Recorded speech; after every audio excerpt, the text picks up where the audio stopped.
Bueno, bienvenidos a todos de nuevo, los que se sumaron recién. Queremos presentar en este seminario nuevo del ciclo de Art Plant Woman a la doctora Georgina Fabro, que hoy nos va a hablar sobre la interacción planta-patógeno, sobre todo, o micetes y un montón de cosas más que ella nos va a contar en un ratito. Georgina actualmente es investigadora adjunta en el SIKIVIC, en la ciudad de Córdoba. El SIKIVIC es un instituto de doble dependencia entre el Departamento de Química Biológica de la Facultad de Ciencias Químicas y la Facultad de Ciencias Químicas de la Universidad Nacional de Córdoba. Y Georgina, bueno, es actualmente investigadora adjunta de CONICET. Está participando como parte del grupo de la doctora María Elena Álvarez, o Malena Álvarez, como muchos la conocemos, y ella hizo su doctorado en ese departamento, en ese instituto, bajo la dirección de la doctora Malena Álvarez. El título de su tesis fue la caracterización molecular de señales de Arabidopsis que modulan la virulencia de patógenos fúngicos, y luego de ese doctorado decidió realizar un postdoctorado en el Instituto John Innes de Inglaterra, bajo la dirección del profesor Jonathan Jones, en el Sainsbury Laboratory y el John Innes, que nunca me acuerdo si son lo mismo, si están asociados. Sí, están ahí, son como el departamento del SIKIVIC, sí, están en el mismo lugar. Tengo el machete acá y de pronto veo el Sainsbury y digo, ¿qué pasó acá? Sí, uno dentro del otro. Y bueno, el tema que está desarrollando ella ahora es un poquito una continuación de ese postdoc, ¿verdad? O por lo menos fue inspirado en ese postdoc. Y ahora yo te dejo el piso a vos, la presentación, todo. Bueno, a ver, esperen que no quiero meter la pata con esto. Un segundito. Acá. Y vamos a poner el puntero por las dudas. Bueno, disculpen el ruido de fondo, pero es la hora del almuerzo de la familia. Bueno, como les dijo Pame, digamos, yo estoy acá en Córdoba, trabajando con plantas y la interacción entre las plantas y algunos patógenos. Hice eso en mi doctorado, lo seguí en el postdoc y ahora estoy tratando de generar mi microgrupo dentro de ese área, particularmente enfocándome en unos aspectos de la defensa vegetal, que serían los efectores. Y bueno, de todos los efectores con los que uno puede trabajar y quisiera trabajar, bueno, tiene que elegir cuáles y cómo. Entonces les voy a contar un poquito la historia de uno con el que estamos trabajando, que particularmente afecta la forma en que crecen las plantas, y eso, bueno, nos da bastante curiosidad de saber cómo y por qué este efector está haciendo lo que parece que hace. Bueno, como les digo, Pame, trabajo acá en el SIKIVIC, que estamos dentro de la Universidad Nacional de Córdoba, y también dentro del CONICET. Para entrar un poco en tema, no puedo ver a mí misma más chiquita, me tapo sola las diapositivas, discúlpenme, ahora sí. Para introducir un poquito sobre el tema de defensa de plantas, les comento en una diapo muy genérica sobre el sistema inmune vegetal. Las plantas en general tienen un sistema inmune que ha evolucionado de manera adaptativa, no es circulante como el de los mamíferos, y cada célula vegetal, acá representada en este rectángulo verde, tiene la capacidad de reconocer diferentes moléculas de los microbios y de los patógenos y generar respuestas de defensa. Normalmente se habla de que el sistema inmune vegetal está integrado por varias capas. Una primera capa de reconocimiento del patógeno o microbio en cuestión, y ese reconocimiento puede tener que ver con moléculas que están muy conservadas en los patógenos o microbios, por ejemplo, la flagelina de las bacterias o la quitina de los hongos. Y esas moléculas conservadas suelen ser reconocidas por receptores, que sería este rectangulito verde que hay acá, que están en la membrana plasmática de la célula vegetal, y se los suele llamar PRR, por receptores que reconocen patrones. Esto que dice aquí MAMPs o DAMPs hace referencia a patrones moleculares que están conservados en los microbios, patógenos, o que se generan después de que esos microbios o patógenos generan un daño sobre, por ejemplo, la pared celular vegetal. Esta es una manera de reconocer patógenos. Otra manera de reconocer patógenos que tienen las plantas es a través del reconocimiento de los efectores, ¿sí? Los efectores pueden ser apoplásticos, o sea, estar por fuera de la membrana plasmática de esas células vegetales, o haber sido introducidos al interior, por diferentes maneras.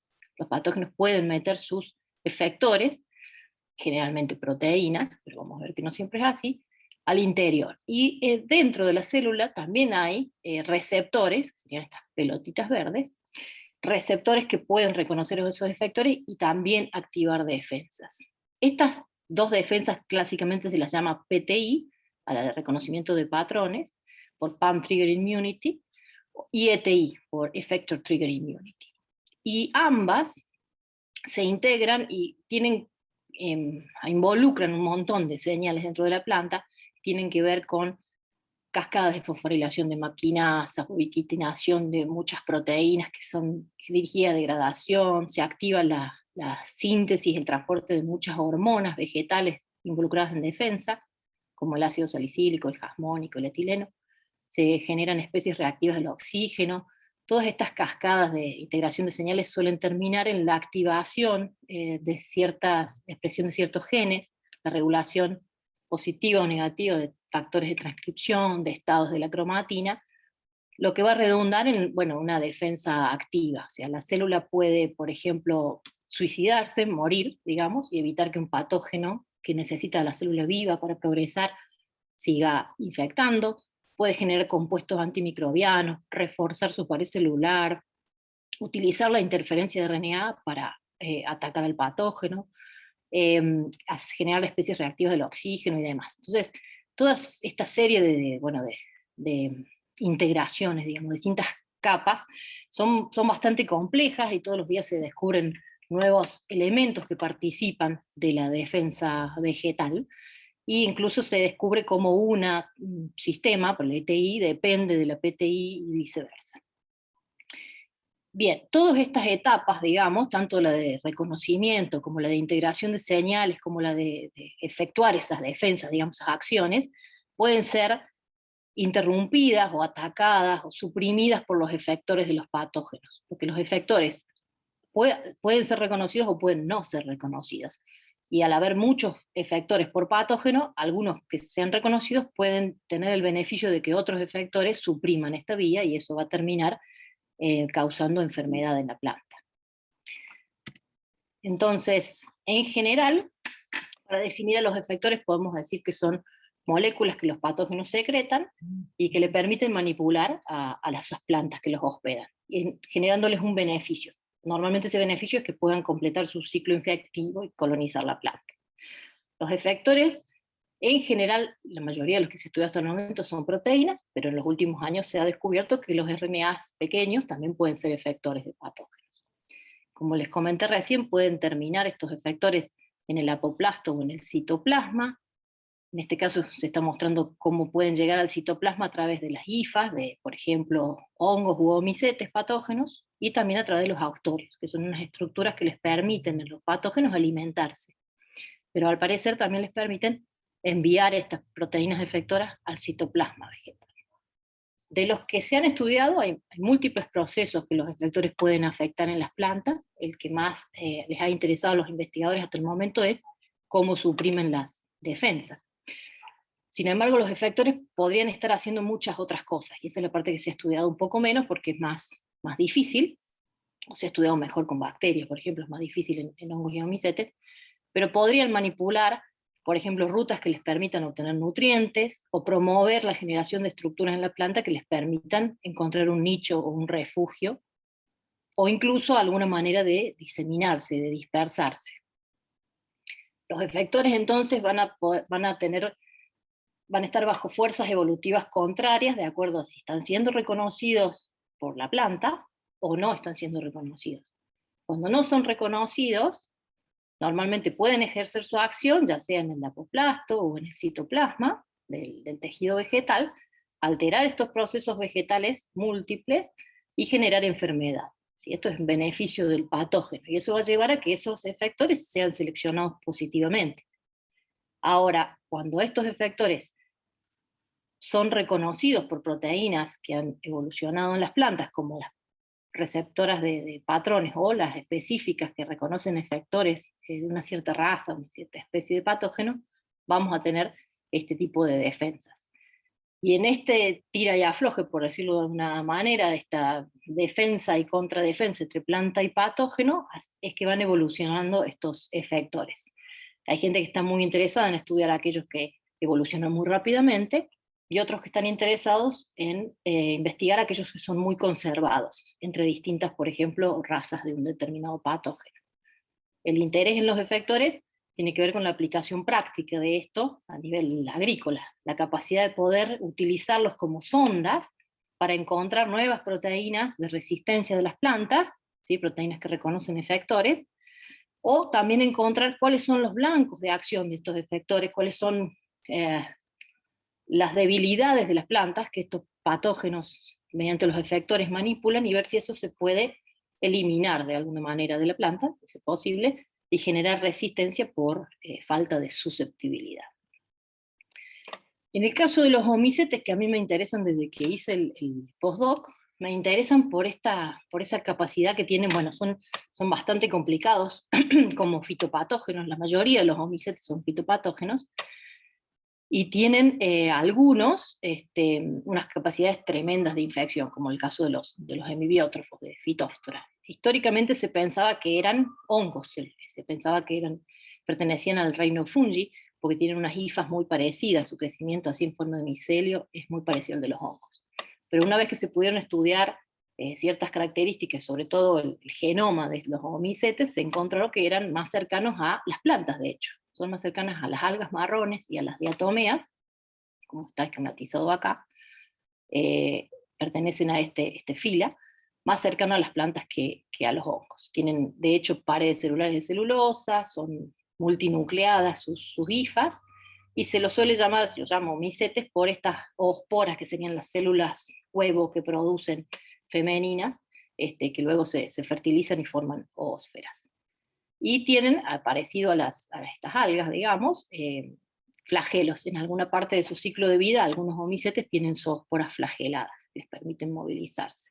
Y como les decía, son fitopatógenos que tienen mucha importancia agronómica. Están los biótrofos, por ejemplo, albugo, un biótrofo, ustedes los van a ver seguramente en sus plantas de rúcula, en la parte de atrás, como estos blisters blancos. Están los hemibiotros como Phytophthora, distintos géneros de Phytophthora atacan la papa, soja, incluso árboles y demás. Y Phytophthora fue el causante de la hambruna de la papa en Irlanda, digamos, siglo XIX, creo. Y Phytium, que está mostrado aquí, es uno de los pocos que son necrótrofos, directamente prosperan en tejido muerto. Los biótrofos necesitan de las plantas vivas y mantenerlas vivas durante todo su ciclo de vida. Los hemibiótrofos cambian, hacen un switch, primero son biótrofos y después 48, 72 horas después terminan matando al hospedante, y los necrótrofos ya arrancan matando al hospedante directamente. Cuando se empezaron a realizar los proyectos genoma y se volvió un poquito más barato secuenciar, empezaron a secuenciarse los genomas de varios omicetes. Empezaron obviamente por el que era más importante económicamente, que es Phytophthora infestans, y después fueron apareciendo los demás. Y cuando se empezaron a estudiar estos genomas, bueno, lo primero que se empezó a hacer es, bueno, ¿qué tipos de genes codifican? Y dentro de esos genes codificantes encontraron que había muchas proteínas que se secretaban, que podrían ser secretadas, porque tenían un péptido señal. Haciendo uso de lo que se había descubierto antes de los proyectos Genoma, que era que había efectores que pueden ser reconocidos por proteínas de la planta, esos efectores habían sido, despacito, digamos, a nivel de caminatas cromosomales y clonados tradicionales, habían sido clonados y secuenciados. Y de los pocos que había, tampoco eran demasiados, lo que habían podido observar es que esas proteínas solían ser pequeñas, menos de 300 aminoácidos, solían ser ricas en cisteína, y también tenían estos péptidos señales, indicando que eran secretadas por los patógenos.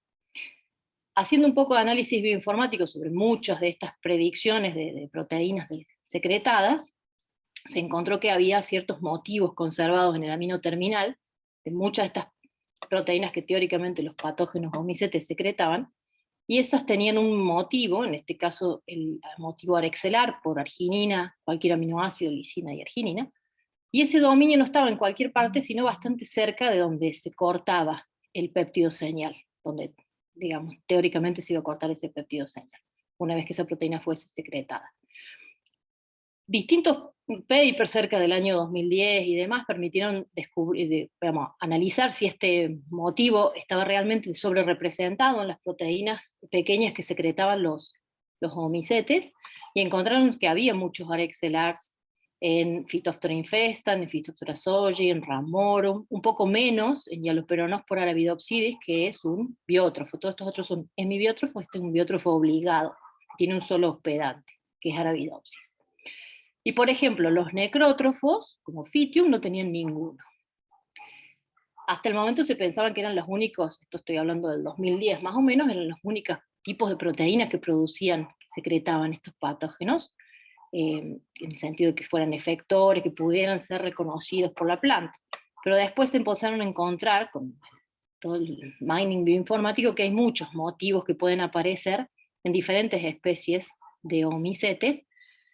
Por eso ahora los efectores de omicetes se consideran que son los arexelars, los que tienen un motivo, el FLAC en esta zona, o sea, lisina, fenilalanina, etc., conservado, y se los llama crinklers, los CHXCs que están en albugo solamente, y este otro motivo que está empezando a aparecer en algunas fitóftoras también. O sea, este panorama de cuáles son los efectores de un determinado omicete va cambiando un poco con el tiempo, pero en general, digamos, se acepta de que estos serían verdaderos efectores. ¿Por qué? Porque previamente a eso se había encontrado que efectores que son efectivamente reconocidos por la planta ya habían sido secuenciados y tenían estos motivos. Obviamente siempre va a haber excepciones.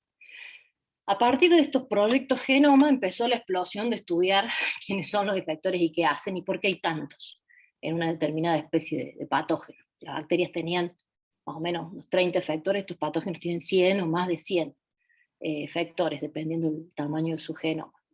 Entonces hay muchos proyectos en distintos laboratorios del mundo que se están dedicando, bueno, a estudiar efectores, no solo de omicetes, también de hongos, a partir de lo que se puede predecir del genoma. ¿Sí? Este slide de este paper permite ver más o menos el pipeline, la ruta que sigue estas investigaciones. A partir del genoma se predicen las proteínas, de ahí se rescatan las que son, se filtran las que son pequeñas, secretadas, ricas en cisteína, que tienen los motivos estos particulares que les hablaba recién en su amino terminal, si se expresan o no cuando el patógeno infecta la planta, muchos ensayos de RNA-seq se hacen, y a partir de ahí se empieza a tratar de priorizar cuáles estudiar, porque como les digo hay cientos de efectores por especie de patógeno. Una de las maneras es expresarlos en las plantas, ¿sí? Y ver ahora qué fenotipos tiene esa planta cuando ese efector se está expresando dentro de sus células. Otra de las aproximaciones complementarias es ir a buscar los blancos en la planta, o sea, estos efectores son introducidos, al menos para las que son introducidos dentro de las células vegetales.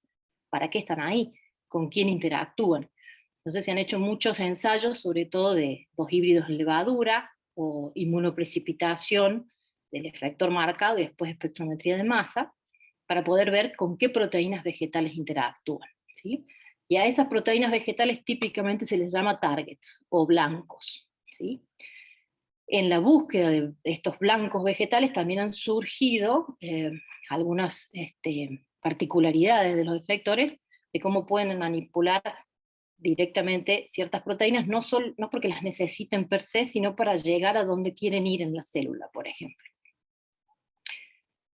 Como les decía, en los últimos, entre el 2010 y el 2020 hubo una explosión de investigación sobre qué están haciendo los efectores, sobre todo los de omicetes, en las plantas. Y se ha encontrado un montón de roles, tanto para aquellos que hacen target en proteínas que están en el citoplasma vegetal, como en proteínas que están en el núcleo.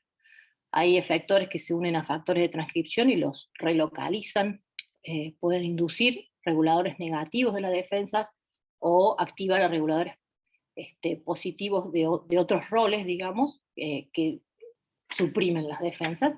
Pueden interferir con el silenciamiento, con la generación de los microRNA y siRNA, que muchas veces las plantas utilizan para defenderse contra los patógenos.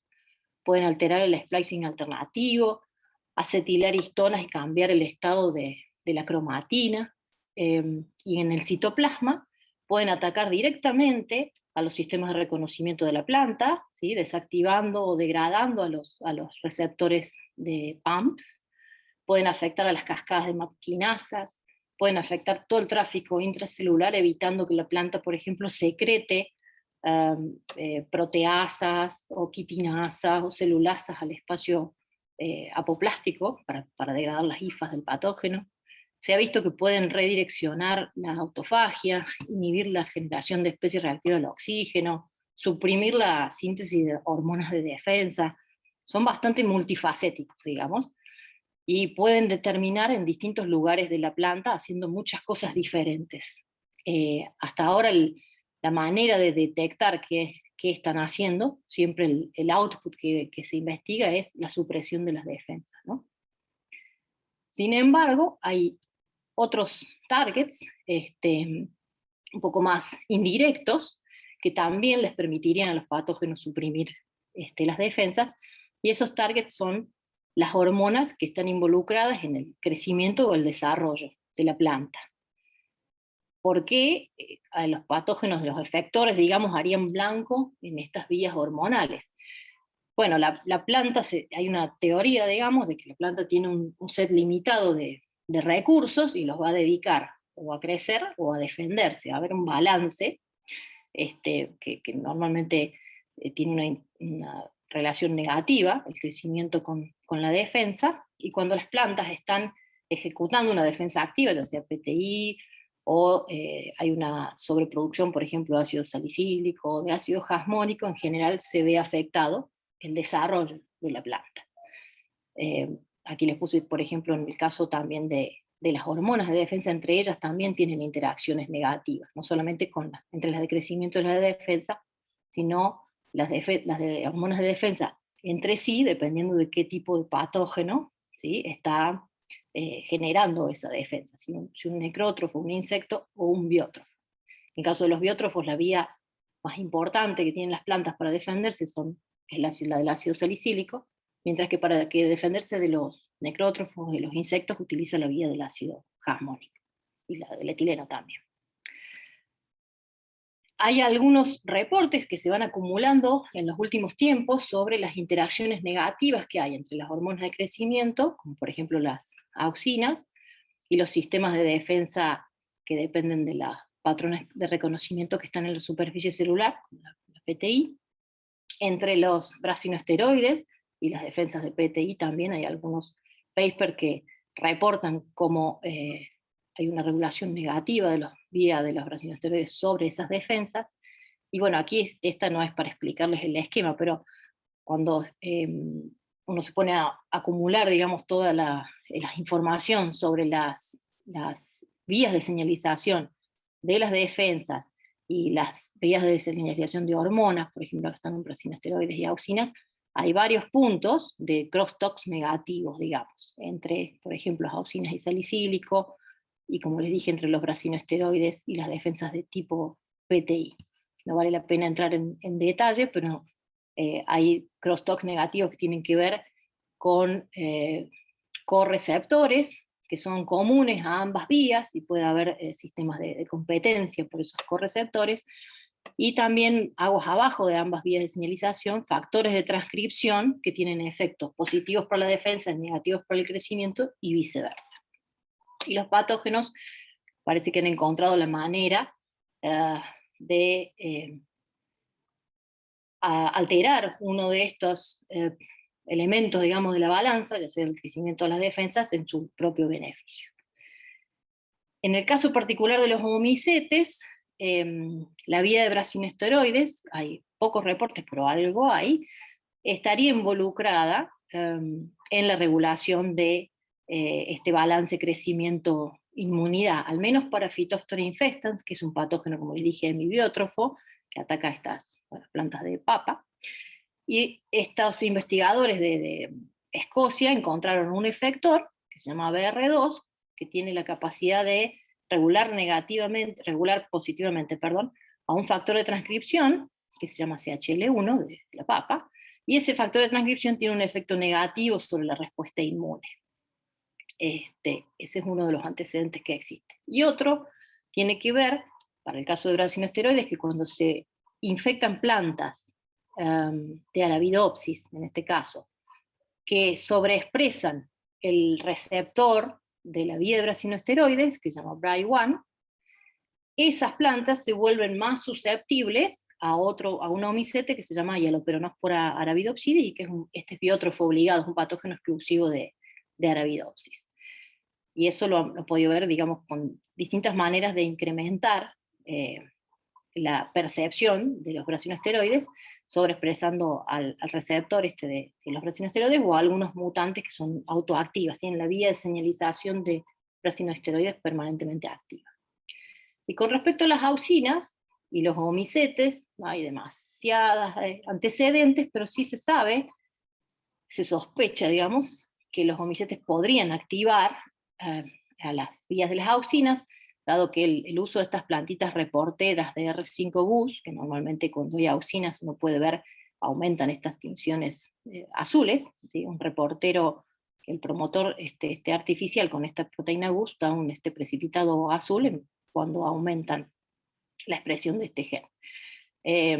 Y hay plantas infectadas con el omicete que les contaba recién, el biótrofo obligado de Arabidopsis, presentan mayores niveles de tinción con este reportero. Y cuando uno, por ejemplo, utiliza mutantes en las vías de auxina, las vías de auxina son muy complejas, hay muchas maneras de sintetizar auxina, pero una de esas vías depende de unas enzimas citocromo P450, y esas mutantes de auxinas son menos susceptibles al patógeno, o sea, serían necesarias, al menos una parte de la vía de síntesis de auxinas sería necesaria para que el patógeno pueda crecer sobre la planta.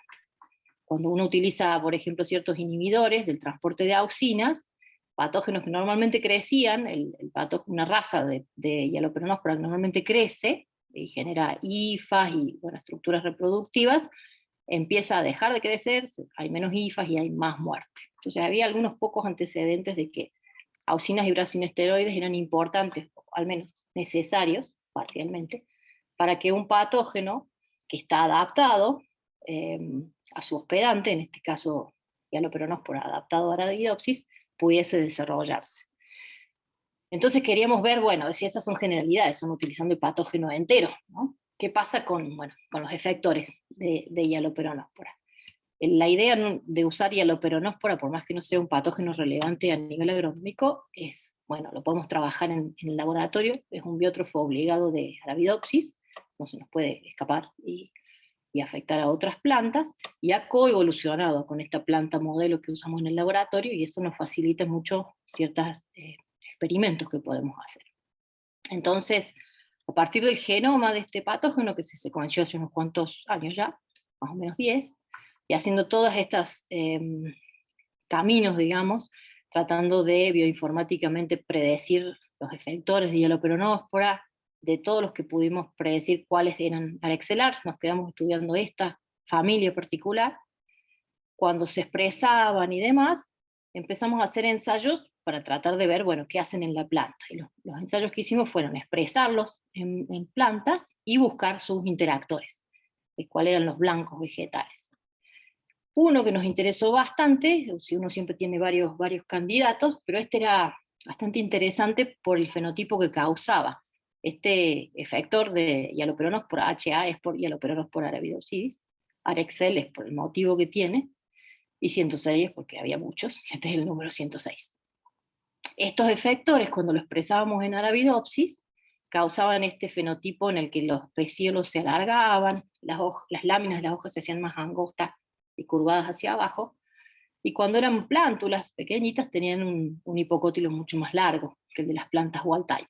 Este era un fenotipo parecido al de las plantas que presentan, están tratando de escapar de la sombra, que tienen un síndrome de shade avoidance constitutivo, o algo que también se puede ver en las mutantes del fitocromo B, así que no tienen capacidad de percibir la luz, ciertas calidades de luz.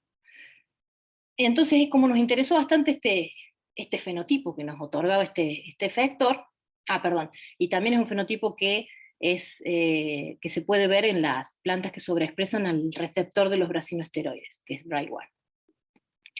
Entonces, estas plantas nos interesaban, ya habíamos investigado un poquito cuando sobreexpresábamos al efector en Arabidopsis, estas plantas se volvieron más susceptibles, tanto a la Hialoperoróspora como a otros patógenos, como una bacteria, Pseudomonas syringae, y que tenían como menos defensas del tipo de defensas de PTI, ¿sí? Las defensas que tienen que ver con el reconocimiento de patrones.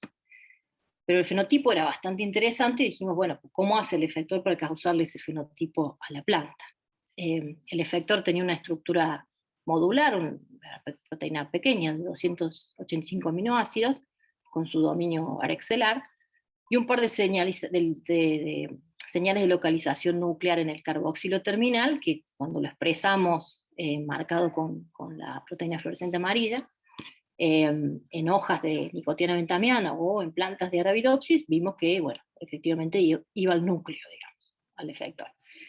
Haciendo un ensayo de 2 híbridos, esto fue allá lejos y hace tiempo, en mi postdoc, encontramos varias proteínas de Arabidopsis que interaccionaban con este efector. Entonces fuimos a estudiarlas, obviamente, de a una. Primero estudiamos la interacción del efector con las alfa-importinas. Este efector interaccionaba con varias alfa-importinas de Arabidopsis, y cuando uno lo hacía una complementación bimolecular de la fluorescencia, acá no está bien explicado que están las dos proteínas, la importina y el efector, se veían así estos puntitos hacia alrededor del núcleo, y un patrón difuso en el interior. Y ensayos de coinmunoprecipitación nos permitieron ver que efectivamente el efector podía inmunoprecipitar a la importina alfa 1, alfa 2, al alfa 3, etc., 4, varias. Ahora, cuando fuimos a estudiar qué pasaba con las mutantes de las importinas y la defensa, qué pasaba con las importinas y el fenotipo tipo shade avoidance que veíamos, no encontramos absolutamente nada. Así que terminamos concluyendo que este target, digamos, las importinas como target del efector no serían un verdadero target, sino más bien un helper. El efector utiliza las importinas para llegar al núcleo de la planta, básicamente. Otro interactor en 2 híbridos de este efector resultó ser un cofactor, un corregulador transcripcional que se llama RCD1. RCD1 es por Radical Cell Death 1, así se lo describió.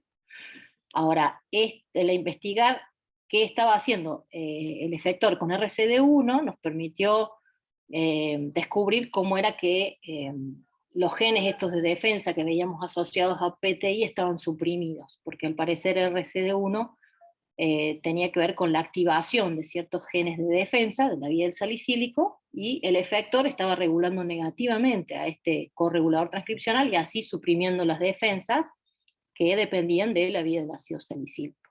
De hecho, las mutantes RCD1 nos dieron fenotipos bastante raros, porque nos daban al revés de lo que pensábamos, porque bueno, se pierde un cierto feedback loop que hay entre la vía del salicílico y RCD, y las plantas sobreexpresan demasiado salicílico y se vuelven enanas, es complicado. De todos modos, no nos ayudaba a explicar desde ningún punto de vista el fenotipo tipo shade avoidance. Y un poquito más tarde, y jugando más con las, volviendo a hacer 2 híbridos una y otra vez, encontramos a estos 2 interactuantes, BIM1 e IA11. Son 2 proteínas de Arabidopsis, una participa de la vía de brasinoesteroides y la otra de la vía de las auxinas. BIM1 es un factor de transcripción, es un regulador positivo de la respuesta a brasinoesteroides, acá se los muestro, digamos, en el núcleo, no vamos a recorrer toda la vía, pero es un regulador positivo. Cuando hay brasinoesteroides, BIM1 va a inducir la transcripción de genes que permiten el crecimiento de la planta. Y el IA11 es uno de los 29 miembros de las IAs que hay en Arabidopsis, son muchas, y son en general reguladores negativos de las vías de las auxinas porque están interactuando con factores de transcripción que se llaman ARF, que son reguladores positivos, y las están inhibiendo recién cuando aparecen las auxinas en el tejido, es que estas AUX y AAs, digamos, van a ser degradadas, y eso va a liberar la vía de señalización y va a permitir que haya una respuesta a las auxinas con un crecimiento, desarrollo de la planta. Teníamos algunas evidencias, obviamente de publicaciones de otros, de qué hacía BIM1 y que se inducía, por ejemplo, con la sombra, que BIM1 también como factor de transcripción podía regular a genes de respuesta a auxinas, que estaría regulando positivamente al síndrome de evasión a la sombra, que da esos fenotipos de, por ejemplo, hipocótilos elongados, y que los fitocromos, que están aguas abajo, digamos, de la percepción de la luz de FIB, interactuarían con BIM1, y esa interacción promovería el crecimiento, por ejemplo, la escotomorfogénesis, el crecimiento del hipocotilo, la elongación de los pecíolos, como si la planta no estuviese viendo la luz correctamente. De manera similar, las IA, en particular sobre IA11 no hay demasiada información, pero las auxinas en general regulan varios aspectos, y esto está muy, muy bien resumido en este review, del síndrome de shade avoidance, o sea, del crecimiento que tienen las plantas para tratar de evadir la sombra. Y en este reporte hacen todo un análisis de los blancos, de los factores que interactúan con los fitocromos, aquí está PIF4 como recién, o PIF3, PIF5, y estos serían, IA11 sería uno de los blancos de estos PIF, digamos. Tendrían la capacidad de regular transcripcionalmente a IA11. Entonces, pensamos, bueno, este efector puede estar manipulando estas vías de brasinosteroides o auxinas a través de estas dos proteínas con las que interactúa. Y quizás al manipularlas de manera que promueve el crecimiento de la planta, está reduciendo las defensas de esa planta, por ejemplo, en el caso de Hialoperonospora, a este biótrofo, ¿sí? O sea, estaría suprimiendo, pensamos, la vía del ácido salicílico. Para empezar a investigar esto, obviamente antes de tirarse uno a la pileta, había que verificar si lo que habíamos visto por dos híbridos era cierto. Entonces lo que fuimos a hacer fue unos ensayos de complementación bimolecular de la fluorescencia, marcando el efector con el amino terminal de la proteína fluorescente amarilla, y a BIM1 con el C terminal de la CFP o también de la IFP, y encontramos que estas proteínas estarían interaccionando en el núcleo. En general de manera difusa, pero a veces se veían algunos puntitos de acumulación. Para complementar la BFC, porque no siempre, bueno, una sola técnica no funciona, y a veces la BFC da resultados falsos positivos, hicimos coinmunoprecipitaciones, estos son un par de ensayos, se darán cuenta de que mis resultados no están preparados para publicación, ¿no? Nada de esto está publicado, todo está crudo directamente de los cuadernos del laboratorio. En estos ensayos lo que hacíamos era en nicotiana bentamiana, igual que acá, disculpen, no les dije, estos ensayos son en nicotiana bentamiana y los hacemos de manera transiente, o sea, infiltramos con agrobacterium las hojas de bentamiana, y agrobacterium va a llevar o el constructo con el efector, o el otro constructo que queremos, digamos, testear, en este caso BIM1. Entonces coinfiltramos esas hojas, por ejemplo esta última columna es la coinfiltración con el efector, que tiene un tag de la proteína fluorescente amarilla, o BIM1 con otro tag de FLAG, para poder revelarlo. Hacemos una inmunoprecipitación tirando del efector, tratando de inmunoprecipitar el efector, y luego revelando con un anti-FLAG a ver si encontrábamos a BIM1. Y nos costó bastante, tuvimos que usar bastante tejido, porque BIM1 cuando lo expresábamos, pueden ver todas estas banditas acá, cuando lo expresábamos ya sea solo o con el efector, se degradaba mucho, muy fácil. Esta sería la banda más alta de BIM1, esta inespecífica, y se degradaba muy fácil. Sin embargo, algo pudimos inmunoprecipitar, y lo repetimos, y nos volvió a dar más o menos lo mismo, entonces estamos un poquito más confiadas de que efectivamente el efector interactúa con BIM1. El 2 híbridos nos dice que esta interacción sería directa, ¿no? Con inmunoprecipitación no nos dice nada de si hay algo en el medio, pero bueno, al menos interactúan. Habíamos hecho unos experimentos preliminares cuando estábamos transformando a Arabidopsis con el efector entero, y nos daba ese fenotipo tipo shade avoidance, de usar distintas partes del efector. Lo partimos en dos, digamos, el carboxilo terminal que sería este, le llamamos C58 porque eran los 58 aminoácidos carboxiloterminales, o el resto del efector, toda la parte amino, que tenía el motivo arexelar y otros dominios, no viene al caso. Cuando habíamos expresado este amino terminal, las plantas habían dado igual que las Col0, igual que las plantas wild type, tenían el mismo fenotipo que las plantas sin transformar. Pero cuando habíamos utilizado solo el carboxilo terminal del efector, teníamos este fenotipo de los pecíolos elongados, las láminas angostas, y el fenotipo tipo shade avoidance, le llamamos.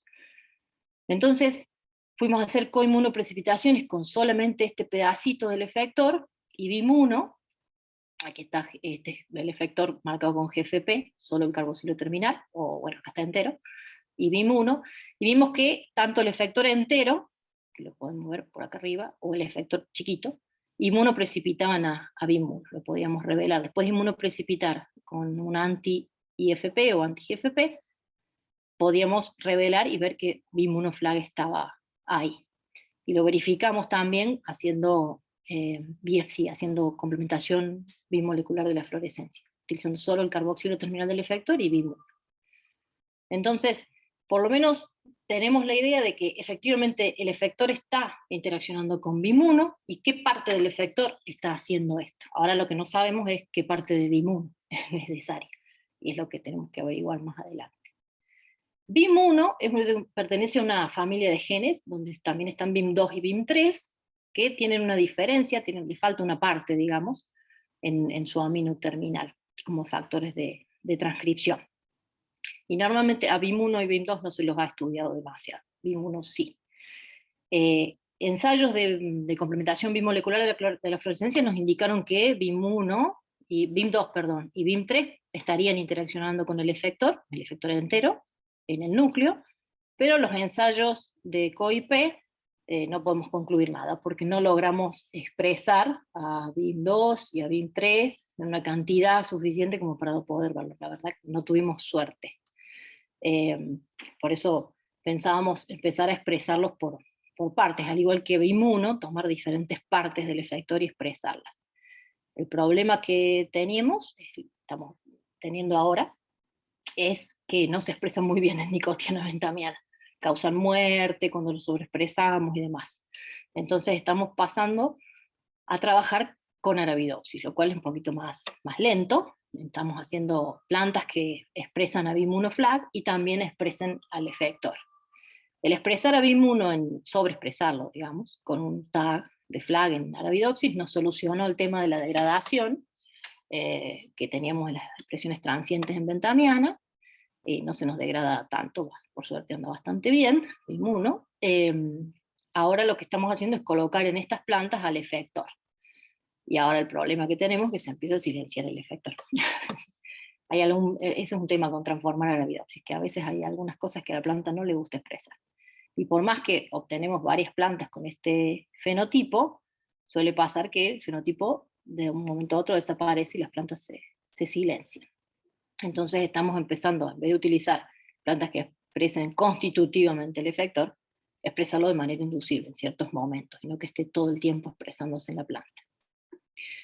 Con respecto a IA11 hemos podido avanzar un poco menos, haciendo complementación bimolecular de la fluorescencia llegamos a que, bueno, parece que estas dos proteínas, el efector e IA11, interactúan en el núcleo, pero tenemos señales bastante suaves, y eso puede ser porque IA11 es una proteína de vida media muy corta. Vamos a tener quizás que hacer mejoras, digamos, en estos ensayos produciendo inhibidores del proteasoma, porque la expresión transiente al menos es muy baja, y de hecho no hemos podido realizar coinmunoprecipitaciones porque no lo detectamos, IA11. Bien, asumiendo que estas proteínas BIM1 e IA11 interactuarían con el efector, si fuesen necesarias para que el patógeno colonice a la planta, ¿sí?, estas proteínas podrían ser consideradas factores de susceptibilidad, o sea, moléculas que el patógeno necesita que estén sí o sí en la planta para poder manipularlas, digamos, para poder ejercer su actividad, ya sea supresora de la defensa o lo que sea, que está haciendo con esas proteínas, y poder terminar su ciclo infectivo. Entonces, si uno las elimina, o sea, usa mutantes de Arabidopsis para estas proteínas, ahora el patógeno no debería poder crecer.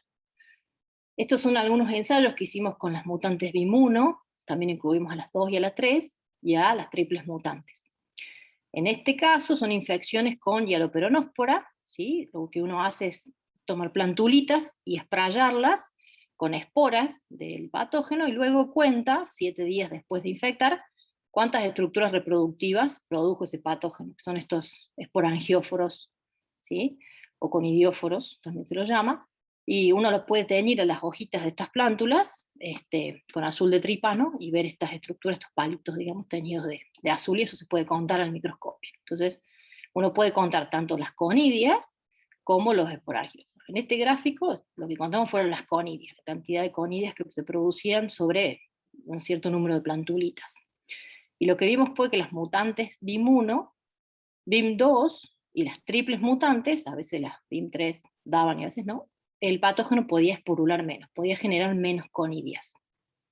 No es que no crecía, pero crecía menos que en una planta salvaje, y en una planta que sobreexpresaba BIM1 flag crecía un poquito más, y en la que sobreexpresaba el efector bastante más. Entonces podemos pensar que el efector está necesitando a BIM1, ¿sí?, para ejercer ciertas actividades que le permiten que la planta se vuelva susceptible, ¿sí? El patógeno pueda crecer.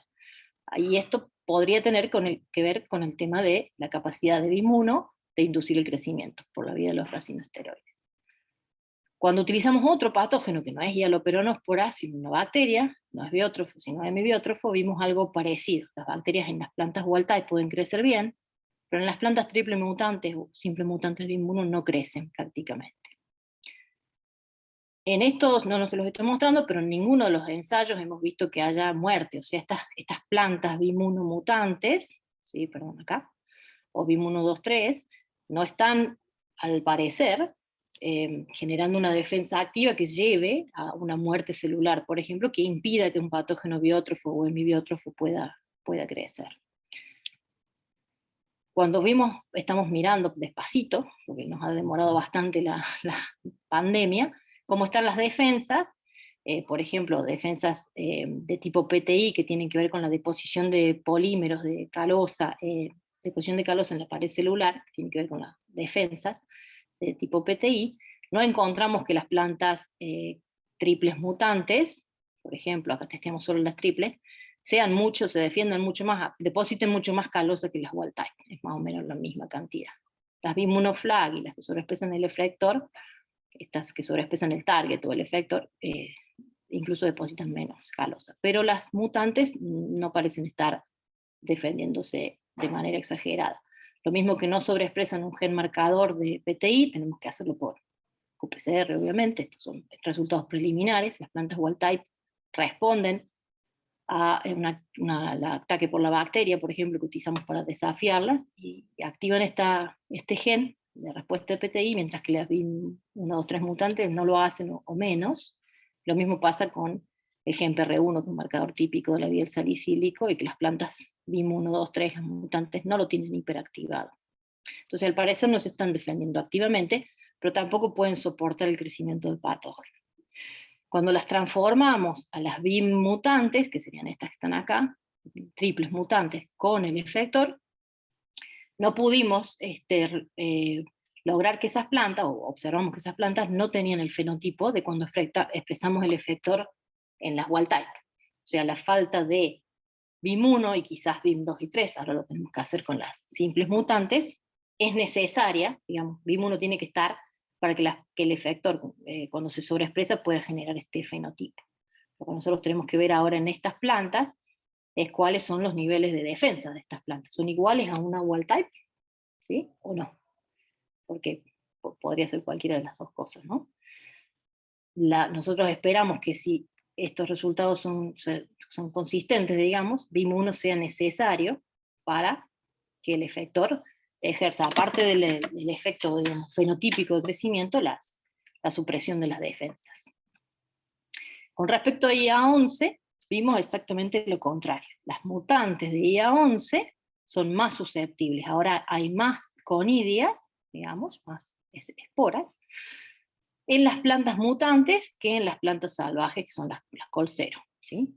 Y esto tiene que ver con el rol de IA11, creemos, sobre la vida de las auxinas, porque IA11 es un regulador negativo.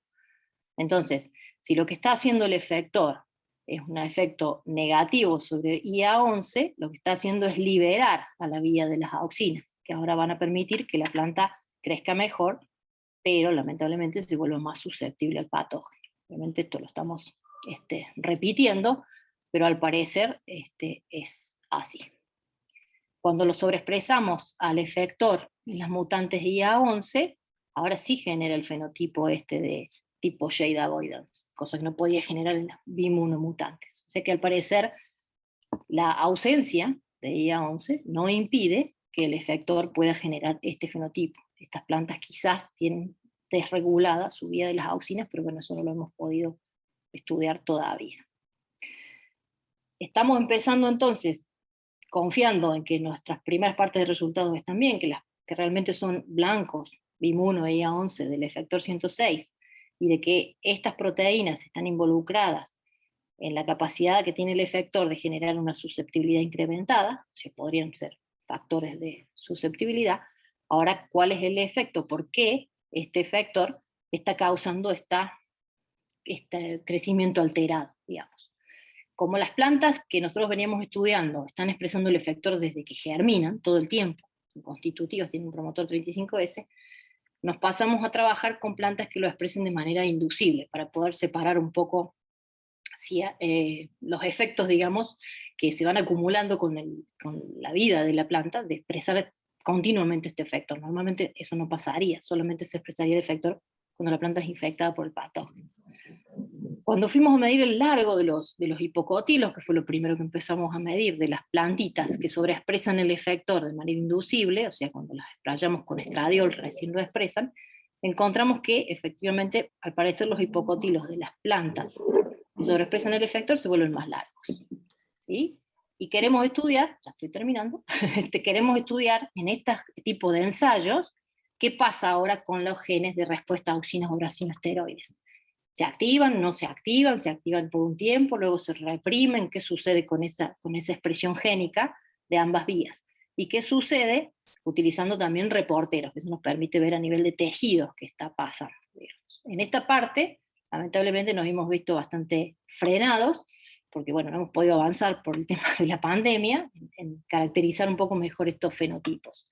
¿Sí? Pero nuestra hipótesis, digamos, sigue siendo que al parecer el efector por el lado de BIM1, por el lado de IA11, por ambos lados, está afectando el crecimiento, el desarrollo de Arabidopsis, se activaría la vía de uracinoesteroides, se activaría la vía de las auxinas, que lo tenemos que determinar cómo y cuándo, y eso sería en detrimento de las defensas contra este patógeno. Y otro aspecto que no hemos investigado, pero nos interesaría, es si esta supresión de defensas es algo secundario. En realidad lo que el efector está haciendo es hacer que la planta crezca de una manera diferente, quizás con paredes celulares más blandas, o con una diferente relocalización de nutrientes o demás, que llevan a que el patógeno pueda crecer mejor, o nutrirse mejor, o penetrar mejor, o invadir mejor, y la supresión de la defensa termina siendo un efecto secundario de este balance entre crecer y defenderse que tiene la planta. Pero bueno, se hizo bastante largo, así que paso hacia el final. El microgrupo que está trabajando en esto consiste de Florencia Bollino, que es mi becaria doctoral, y yo. Somos un gran grupo de 2 personas tratando de llevar adelante este tema. Trabajamos dentro del grupo de la doctora Álvarez, que tiene todos sus becarios con otros temas de interacción planta-patógeno, y junto con Nico Cecchini, que también está en el mismo grupo, y nuestro colaborador principal es Lennart Wittmüller, que está en el IPB en Halle, y que nos ha ayudado mucho con la realización de algunos experimentos, y ahora va a recibir a Flor, que se va a hacer una estadía estadía doctoral, con una beca DAD, allá a Halle, a ver si podemos avanzar y recuperar el tiempo perdido, lamentablemente con la pandemia. Bien, puedo dejar de compartir y pasar a, si pudiera, preguntas o lo que sea, cualquier curiosidad. Muchas gracias, George, por el seminario y por todo esto que nos contaste. las preguntas. ¿Alguien tiene alguna que quiera hacer ahora? Puede abrir el micrófono, hacerla. Si no, por el chat también podemos ir leyendo y yo se las puedo pasar a yo. Y mientras tanto, por las dudas te pregunto una cosa. Noto, bueno, la respuesta de Shade Avoidance es muy parecida a la respuesta que se da ante altas temperaturas. ¿Creen que puede haber alguna relación ahí entre los momentos en los que infecta o alguna ventaja respecto a temperatura, infección y estar moviendo las vías por ese lado? Bueno, no lo sabemos. Este patógeno en general es un patógeno europeo, ¿no? Este es un patógeno de allá de Inglaterra y ciertas zonas frías de Europa. En general necesita temperaturas bajas para infectar. De hecho, tenemos que adaptar los incubadores a 17, 18 grados para que prospere. Al menos la parte, a ver, la reproducción asexual, que es la que utilizamos para hacer los ensayos. Y normalmente este patógeno se puede cruzar con sí mismo y genera estas esporas que caen al suelo y quedan resistiendo todo el invierno y luego germinan a la primavera siguiente. Podría ser que hubiese algo que tuviese que ver con ese ciclo natural. Empieza a subir la temperatura, la planta crece de una manera, digamos, particular, y ahí el patógeno aprovecha e infecta. Pero no lo sabemos, porque nadie en general estudia la parte de infección natural. Es más difícil de reproducir en el laboratorio, la infección por esporas, a través de la raíz, esa nadie la está estudiando, pero a nosotros nos interesa hacerlo. Vamos a ver si logramos hacerlo. Había puesto un grafiquito por acá. Ese punto de infección desde la raíz es lo que nos interesa.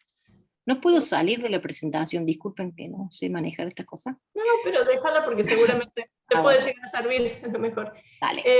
Muchas gracias por la respuesta. Ariel Herrera levantó la mano, se ve que tiene una pregunta. Ariel, ¿quieres abrir el micrófono? Hola, no sé si me escuchan. Hola, sí, perfecto. Sí, súper, oye, muy interesante tu presentación. Oye, una pregunta en realidad sobre este patógeno en particular. Sí. Yo trabajo con Pseudomonas, estoy un poco alejado de eso. El asunto de las proteínas, actúan de manera intracelular, pero son proteínas excretadas. Esa es una pregunta, ¿cómo entran a la célula vegetal? Y Ese es la todo un otra tema. pregunta, Decime. y la otra pregunta es acerca de si los tratamientos con auxina o grasinosteroides directamente sobre la planta afectan como el crecimiento de este patógeno. Bien. La 2 es más corta. No. Los tratamientos exógenos no serían, al parecer, tan importantes. Sí, estos que mencioné de inhibir el transporte de auxinas, pero aplicarlas desde afuera, lo vamos a testear nosotros, digamos, porque hay algunos papers que no estaban enfocados en estudiarlo y reportan que no les dio resultado aplicar auxinas o aplicar esteroides de manera exógena con respecto a que el patógeno ahora espurule más o demás.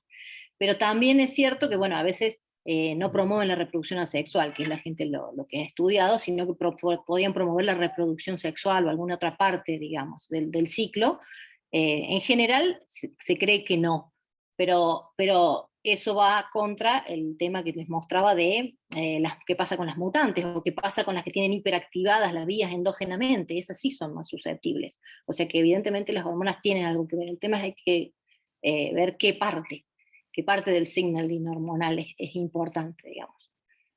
Y eso nos interesaría estudiarlo. En general, la gente que le aplicó así exógenamente no tuvo resultados de mayores cantidades de esporas, por ejemplo. Y con respecto al ingreso de los efectores, sí, estos Arexelars o los Crinklers o demás, estos son intracelulares. Hay otros que son apoplásticos.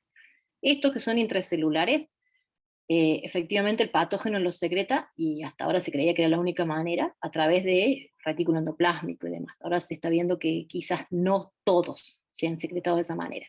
¿Y cómo ingresan? A ver si pudiera pasar por acá las diapos anteriores. Eso se ha estudiado bastante, hay muchos resultados controversiales, porque hay laboratorios que no pueden reproducir lo que hicieron otros. Ahí se trabó. Laboratorio, ¿dónde está? Se cree, o está más o menos por las dudas, demostrado. no estamos viendo tu pantalla. Ay, caramba. Bueno, ahí voy. ¿Cómo hago? Yo sí me veo, pero no. A ver, esperen que vaya al Zoom. No sé en qué momento me salí. Compartir pantalla. Acá. En estas estructuras que los patógenos introducen a las células vegetales, no rompen, digamos, la membrana plasmática vegetal, esa queda entera, solamente la invaginan. Y se sabe que los efectores pueden llegar hasta acá, hasta este espacio, ¿sí? Entre la membrana plasmática del patógeno y la de la planta. ¿Cómo ingresan? Hay gente que propone que tiene que ver con la unión de esos motivos básicos, como el arexelar, con fosfolípidos, con PI4P, PI5P, y que después habría una endocitosis, y luego de alguna manera los efectores escaparían de esas vesículas endocíticas. Pero hay mucha gente que discute eso y dice bueno, que no le cree, básicamente. Que es más, ellos favorecen más la idea de que hay una especie de traslocón, que hay alguna especie de estructura que el patógeno puede generar a partir de proteínas que secreta, ¿sí? Que haga una especie de entrada o túnel, digamos, para los efectores. De todos modos, es un campo en el que están investigando muchísimo porque no se sabe. No queda claro cómo ingresan los efectores, y de hecho no queda claro si el dominio ese arexelar, esos dominios conservados, tienen que ver con el ingreso o no. Hay algunos que dicen que sí, que son fundamentales, y otros que proponen que no.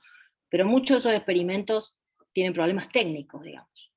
Hasta ahora nadie que ha podido sobreexpresar un efector dentro del patógeno marcado. Lo ven en esta zona, pero después ya no lo ven en el citoplasma porque se desaparece, se desparrama tanto que no permite visualizarlo. Hasta ahora la biología celular no ha podido solucionar ese problema. Súper, muchas gracias. No, por favor. Eli, en el chat dice que tenés una pregunta. ¿Querés abrir el micrófono? Sí, ahí abrí el micrófono. Gracias, Pame. Gracias, Georgina. Excelente la presentación. Me encantó mucho. Perdón lo largo. Soy de hablar mucho. No, siempre es un gusto escucharte. En general me gusta porque siempre están como las preguntas y las respuestas y todo muy, muy, muy razonado. Así que bueno, fue un gusto. Tengo una pregunta. Me quedé súper entusiasmada con la interacción con RCD1, que no contaste, Sí. pero no. en realidad es como una reflexión quizás, porque bueno, vos, los resultados que vos mostrás de BIM y de la vía de las auxinas, es como que el patógeno estaría como promoviendo las vías de las hormonas, ¿no es cierto? Y en el caso de RCD1, no sé de qué año serán estos resultados, pero últimamente RCD1 ha sido centrada como con un rol muy central en la respuesta retrógrada y entre la interacción entre mitocondria y cloroplasto. Ah, mira. Como que exactamente, como que es un factor nuclear que regula la expresión de genes de respuesta retrógrada, tanto cloroplastídico como mitocondrial, alterando el metabolismo. Y se me ocurre que de repente no sería un interactor caprichoso, porque podría ser que el patógeno de esa manera estaría como controlando la respuesta cloroplastídica y la respuesta mitocondrial. Con lo cual... interesante.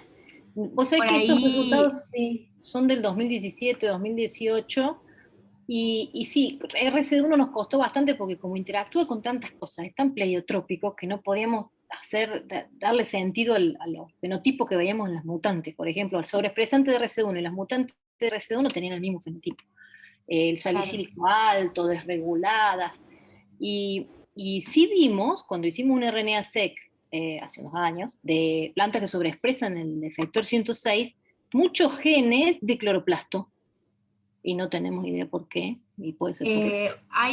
Fíjate que por las dudas, ya que debes tener mucho tiempo como para poner a buscarte más temas, no, pero digo porque justamente estaría conectando ahí con la energía de la planta, y entonces sí, tendrías la pata hormonal, que también está conectada con la energía. Y hay trabajos desde 2019 en adelante, hay 2 o 3 trabajos que son como muy bueno, de conexión con mitocondria y cloroplasto. Tiene metabolómica, tiene...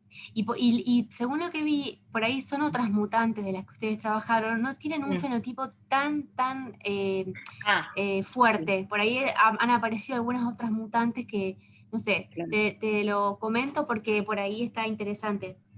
Muy buen dato, sí. Buenísimo, gracias Eli, porque aparte los datos están ahí, viste, los datos transcriptómicos, así que siempre quedan dando vuelta y uno los puede volver a mirar con otros ojos. Exacto, Sí, exacto. buenísimo. Bueno, muchísimas Pues gracias. gracias por el dato, no sabía. Estoy tomando nota. Bueno. Mientras te voy pasando la próxima pregunta, que es de Mariano García. Mariano, ¿querés abrir micrófono? ¿Preferís que lo pase yo?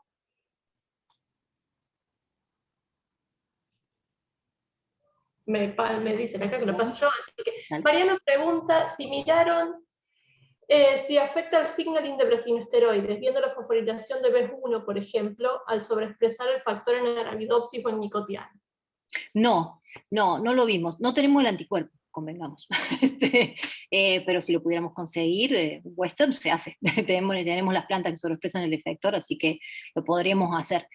No vimos nada. Íbamos a ir por algo más fácil que nos parecía, que era la parte de expresión génica, como le había dicho, en las plantas que sobreexpresan el efector de manera inducible. Nos da la sensación que los que lo expresan constitutivamente ya están como súper alteradas.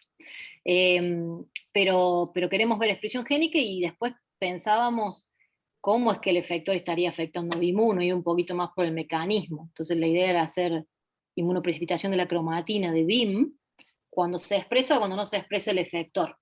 Entonces ver qué pasa con los targets de BIM, ya se conocen, los han estudiado otros grupos, digamos, que estudian la parte de desarrollo y de brasinoesteroides. Si algunos de esos targets, digamos, se ven ahora más representados, tenemos más, cuando se sobreexpresa el efector, si el efector está ayudando a la función de BIM como factor de transcripción.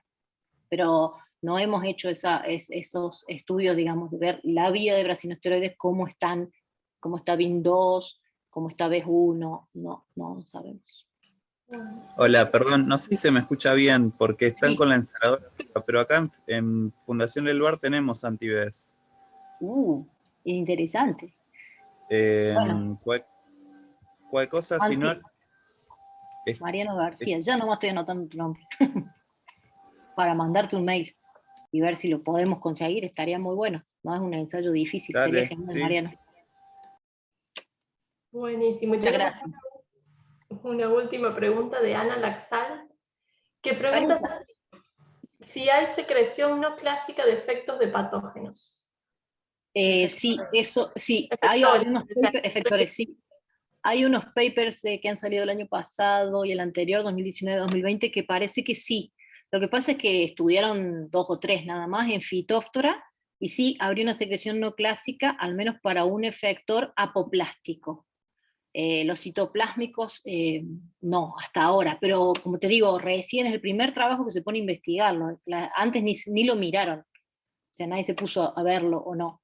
Pero sí hay algunas cosas raras, como algunos efectores que son reconocidos intracelularmente y no parecerían tener péptido señal. ¿Sí? O sea, cómo se secretaron si no tenían signal peptide. Algo hay, digamos, todavía no se ha descubierto cómo, pero se cree que sí, que todo lo que se creía antes, que era todo vía retículo endoplásmico de los patógenos, parece que no sería así. Bueno. Muchísimas gracias, Jor, de vuelta. No problema. No veo más preguntas en el chat, no veo más manos levantadas, así que si quieren podemos cerrar acá el seminario por el día de hoy, pero por supuesto tienen los datos de contacto de Georgina, así que cualquier consulta que quieran hacerle, pregunta, sugerencia, seguramente ya va a estar dispuesta. Totalmente. A escucharlos. Y bueno, hay un montón de agradecimientos y felicitaciones por la charla en el chat, así que si querés después pasar. Gracias a Arg Plant Woman por la invitación. A mí me daba mucha vergüenza, pero muchas gracias por dejarme contar un poco lo que hacemos.